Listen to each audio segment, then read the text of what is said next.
ನಮಸ್ತೆ ವೀಕ್ಷಕರೇ, ಈ ವಿಡಿಯೋದಲ್ಲಿ ಕುಬೇರ ಮುದ್ರೆಯ ಬಗ್ಗೆ ಹೆಚ್ಚಿನ ಮಾಹಿತಿಗಳನ್ನು ತಿಳಿದುಕೊಳ್ಳೋಣ.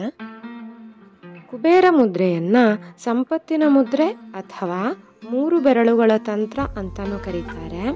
ಇದು ಯೋಗ ಮತ್ತು ಧ್ಯಾನ ಅಭ್ಯಾಸಗಳಲ್ಲಿ ಸಮೃದ್ಧಿ, ಅಭಿವ್ಯಕ್ತಿ ಮತ್ತು ಗಮನವನ್ನು ಹೆಚ್ಚಿಸೋಕೆ ಸಾಮಾನ್ಯವಾಗಿ ಬಳಸುವಂತಹ ಸಾಂಕೇತಿಕ ಕೈ ಸೂಚಕವಾಗಿದೆ.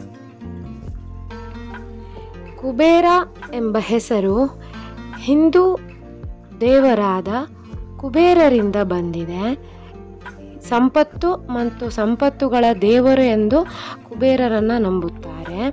ಈ ಮುದ್ರೆಯನ್ನು ಅಭ್ಯಾಸ ಮಾಡುವುದರಿಂದ ಭೌತಿಕ ಸಂಪತ್ತು, ಭಾವನಾತ್ಮಕ ಯೋಗಕ್ಷೇಮ ಅಥವಾ ಆಧ್ಯಾತ್ಮಿಕ ಬೆಳವಣಿಗೆಯಲ್ಲಿ ಶಕ್ತಿಯನ್ನು ಹೇರಳವಾಗಿ ಜೋಡಿಸುತ್ತದೆ ಎಂದು ನಂಬಲಾಗಿದೆ. ಇದು ನಿಮ್ಮ ಆಸೆಗಳನ್ನು ಅಥವಾ ಗುರಿಗಳನ್ನು ಹೊಂದುವ ಹಾಗೂ ಸಾಧಿಸುವ ಕಡೆಗೆ ನಿಮ್ಮ ಶಕ್ತಿಯನ್ನು ಹಾಗೂ ಗಮನವನ್ನು ಕೇಂದ್ರೀಕರಿಸುತ್ತದೆ. ಹಾಗೂ ಈ ಆಸೆ ಮತ್ತು ಗುರಿಗಳನ್ನು ಹೇಗೆ ಈಡೇರಿಸಿಕೊಳ್ಳುವುದು ಎಂಬುದರ ಕಡೆಗೆ ನಿಮಗೆ ಮಾರ್ಗದರ್ಶನವನ್ನು ನೀಡುತ್ತದೆ.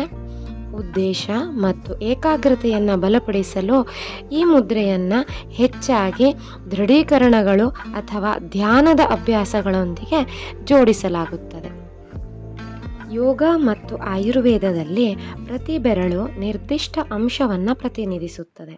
ಹೆಬ್ಬೆರಳು ಬೆಂಕಿಯನ್ನು, ತೋರ್ಬೆರಳು ಗಾಳಿಯನ್ನು ಹಾಗೂ ಮಧ್ಯದ ಬೆರಳು ಜಾಗವನ್ನು ಪ್ರತಿನಿಧಿಸುತ್ತದೆ. ಈ 3 ಬೆರಳುಗಳನ್ನು ಒಟ್ಟುಗೂಡಿಸುವ ಮೂಲಕ ಈ ಮುದ್ರೆಯು ಒಬ್ಬರ ಉದ್ದೇಶಗಳನ್ನು ವ್ಯಕ್ತಪಡಿಸಲು ಅಥವಾ ಈಡೇರಿಸಿಕೊಳ್ಳಲು ಸಹಾಯ ಮಾಡುತ್ತದೆ. 3 ಬೆರಳುಗಳನ್ನು ಸೇರಿಸೋದು ಆಸೆಗಳನ್ನು ವಾಸ್ತವಕ್ಕೆ ತರೋದು, ಅಗತ್ಯವಿರುವ ಆಲೋಚನೆ, ಶಕ್ತಿ ಮತ್ತು ಕ್ರಿಯೆ ಇದಿಷ್ಟನ್ನು ಒಂದುಗೂಡಿಸಂತಹ ಒಂದು ಸಾಂಕೇತಿಕವಾಗಿ 3 ಬೆರಳುಗಳನ್ನು ಜೋಡಿಸ್ತೀವಿ. ಮುದ್ರೆ ಶಕ್ತಿಯನ್ನು ಹೆಚ್ಚು ಪರಿಣಾಮಕಾರಿಯಾಗಿ ಮಾಡೋಕ್ಕೆ ಹೆಬ್ಬೆರಳು, ತೋರ್ಬೆರಳು ಮತ್ತು ಮಧ್ಯದ ಬೆರಳುಗಳ ನಡುವಿನ ಒತ್ತಡ ನಿರ್ಣಯ ಮಾಡುತ್ತೆ. ಹಾಗಾಗಿ ನೀವು 3 ಬೆರಳುಗಳನ್ನು ಏನು ಜೋಡಿಸ್ಕೊಂಡಿರ್ತೀರ ಈ ಮುದ್ರೆನಲ್ಲಿ, ಆ ಟೈಮಲ್ಲಿ ನೀವು ಸ್ವಲ್ಪ ಹೆಚ್ಚು ಒತ್ತಡವನ್ನು ಹಾಕಿ ಹಿಡ್ಕೋಬೇಕಾಗತ್ತೆ. ಕುಬೇರ ಮುದ್ರೆ ಆಂತರಿಕ ಸಮೃದ್ಧಿ, ತೃಪ್ತಿ ಮತ್ತು ಸ್ವಯಂ ಸಾಕ್ಷಾತ್ಕಾರವನ್ನು ಸೂಚಿಸುತ್ತೆ. ಇದು ಭಯ ಬಿಡುಗಡೆ ಮಾಡೋಕ್ಕೆ ಅಥವಾ ಕೊರತೆಯನ್ನು, ನಂಬಿಕೆಗಳನ್ನು ಸೀಮಿತಗೊಳಿಸೋಕ್ಕೆ ಸಹಾಯ ಮಾಡುತ್ತೆ.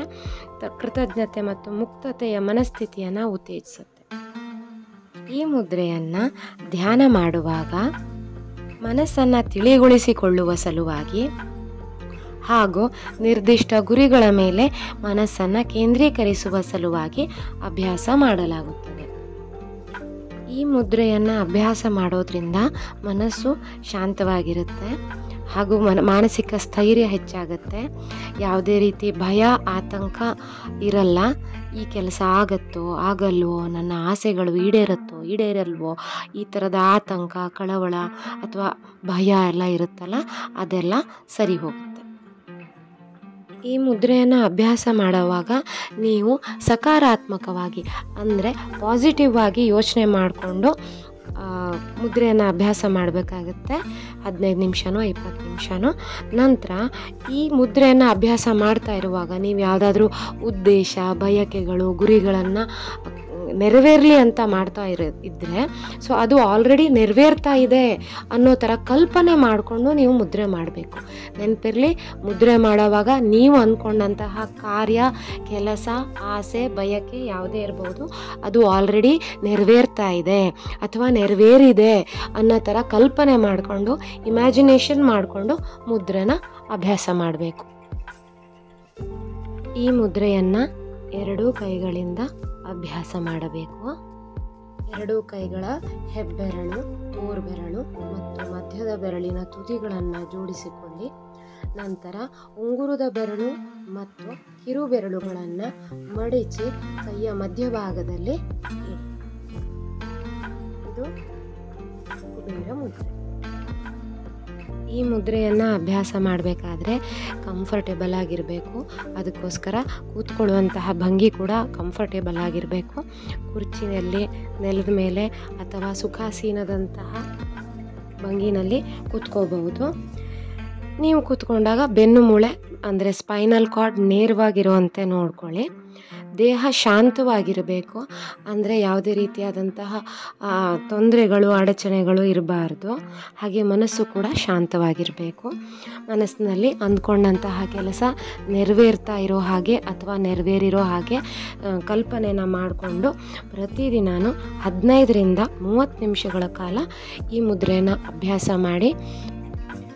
ಎಲ್ರಿಗೂ ಗೊತ್ತಿದೆ, ಮುಂಜಾನೆ 4ರಿಂದ 6 ಗಂಟೆ ಧ್ಯಾನ ಮತ್ತು ಆಧ್ಯಾತ್ಮಿಕ ಅಭ್ಯಾಸಗಳಿಗೆ ಒಳ್ಳೆಯ ಸಮಯ. ಸೊ ಹಾಗಾಗಿ ಈ ಸಮಯದಲ್ಲಿ ಮುದ್ರೆಯನ್ನು ಅಭ್ಯಾಸ ಮಾಡಿದ್ರೆ ಬಹುಬೇಗ ಅಂದ್ಕೊಂಡಂತಹ ಕೆಲಸ ನೆರವೇರುತ್ತೆ. ಹಾಗಾಗಿ ನಿಮ್ಮ ಆಸೆ ಬಯಕೆ ಏನೇ ಇದ್ದರೂ ಆದಷ್ಟು ಬೇಗ ಅದನ್ನು ನೆರವೇರಿಸ್ಕೊಡುವಂಥ ಇಷ್ಟ ದೇವರಲ್ಲಿ ದೃಢ ಸಂಕಲ್ಪ ಮಾಡ್ಕೊಳ್ಳಿ. ನಂತರ ಅದು ನೆರವೇರ್ತಿರೋಂಗೆ ಅಥವಾ ನೆರವೇರ್ದಂಗೆ ಮನಸ್ಸಿನಲ್ಲಿ ಕಲ್ಪನೆ ಮಾಡಿಕೊಂಡು ಮುದ್ರೆಯನ್ನು ಅಭ್ಯಾಸ ಮಾಡಿ. ಎಲ್ರಿಗೂ ತುಂಬಾ ಆಸೆಗಳಿರುತ್ತೆ, ಬಟ್ ಯಾವುದು ಫಸ್ಟು ಇಂಪಾರ್ಟೆಂಟ್ ಇದೆ, ಅರ್ಜೆಂಟ್ ಇದೆ, ಅದನ್ನು ಫಸ್ಟು ಮನಸ್ಸಿನಲ್ಲಿ ಸಂಕಲ್ಪ ಮಾಡಿಕೊಂಡು ಒಂದು ಸಲಕ್ಕೆ ಒಂದೇ ಬಯಕೆಯ ಬಗ್ಗೆ ಸಂಕಲ್ಪ ಮಾಡಿಕೊಂಡು ನೀವು ಈ ಒಂದು ಮುದ್ರೆನ ಅಭ್ಯಾಸ ಮಾಡೋದು ಒಳ್ಳೆಯದು. ಆವಾಗ ನಿಮಗೆ ಪರಿಣಾಮ ಬಹುಬೇಗ ಸಿಗುತ್ತೆ. ನೆನಪಿರಲಿ, ಒಂದು ಸಲಕ್ಕೆ ಒಂದೇ ಬಯಕೆ ಅಥವಾ ಆಸೆಯನ್ನು ನೀವು ಸಂಕಲ್ಪ ಮಾಡಿಕೊಂಡು ಬೆಳಗಿನ ಜಾವ 4ರಿಂದ 6 ಗಂಟೆ ಸಮಯದಲ್ಲಿ ಯಾವಾಗಾದರೂ ಈ ಮುದ್ರೆಯನ್ನು ಅಭ್ಯಾಸ ಮಾಡಿ 15ರಿಂದ 30 ನಿಮಿಷಗಳ ಕಾಲ. ಒಂದು ಆಸೆ ನೆರವೇರಿದ ನಂತರ ಈ ಮುದ್ರೆಯನ್ನು ಬೇರೆ ಒಂದು ಬಯಕೆ ಅಥವಾ ಗುರಿಯನ್ನು ಸಂಕಲ್ಪ ಮಾಡಿಕೊಂಡು ಮುಂದುವರಿಸ್ಕೊಳ್ಳಿ. ಮುದ್ರೆಯನ್ನು ಅಭ್ಯಾಸ ಮಾಡಿ ನಿಮ್ಮ ಆಸೆ ಬಯಕೆಗಳನ್ನು ಗುರಿಗಳನ್ನು ಈಡೇರಿಸ್ಕೊಳ್ಳಿ. ನಿಮ್ಮ ಒಂದು ಅನುಭವವನ್ನು ಕಮೆಂಟ್ ಮೂಲಕ ಹಂಚಿಕೊಳ್ಳಿ. ಧನ್ಯವಾದ.